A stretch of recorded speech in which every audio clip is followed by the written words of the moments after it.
தமிழ் தாய் வாழ்த்துக்கு இம்பார்ட்டன்ஸ் தரல. அந்த இடத்துல இருந்தவனா இவர் சொன்னார், கிரீன் ரூம்ல அந்த அதிகாரிகளை கூப்பிட்டு சொன்னார், முதல்ல தமிழ் தாய் வாழ்த்து தான் பாடணும் சொன்னது மாண்புமிகு அமைச்சர் ஆதவ.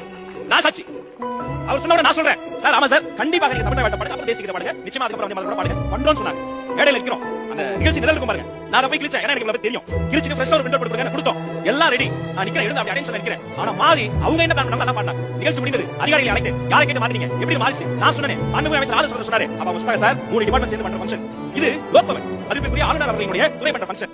நீங்க பதவி பிரமாணம் முடித்த பிறகு நீங்க முதலமைச்சர், பதவி பிரமாணம் எடுத்த பிறகு அமைச்சர். அது எடுக்கிற வரைக்கும் நீங்க சாதாரண எம்எல்ஏக்கள் தான். அப்ப இந்த நிகழ்ச்சி அவங்க நடத்துறதா, ஆனாலும் நீங்க சொன்னதை நாங்க சொன்னோம் என்று அவர் சொன்னாங்க. உடனே சொன்னேன், சரி சார், இது அவங்க நடத்துற ஃபங்க்ஷனாவே இருக்கட்டும், அவங்க போட்ட ஒரு அஜெண்டாவே இருக்கட்டும். ஆனா இனி நடத்த போகிற, மீண்டும் நடத்த போகிற ஒவ்வொரு ஃபங்க்ஷனும் மாண்புமிகு தமிழ்நாடு முதலமைச்சர் அண்ணன் சி. ஜோசப் விஜய் நடத்த போற ஃபங்க்ஷன். இங்க தமிழுக்கு தான் இம்பார்ட்டன்ஸ், தமிழுக்கு தான் முதலிடம். ஒவ்வொரு ஃபங்க்ஷனும் மாண்புமிகு தமிழ்நாடு முதலமைச்சர் அண்ணன் சி. ஜோசப் விஜய் நடத்த போற ஃபங்க்ஷன்.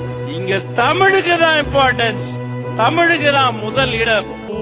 மாதரம் வந்தே மாதரம் சுஜலாம் சுஃபலாம் ஜனகண மன அதிநாயக ஜெய ஹே. நீராறும் கடலுடுத்த நிலமடந்தை கெடிலொழுகும்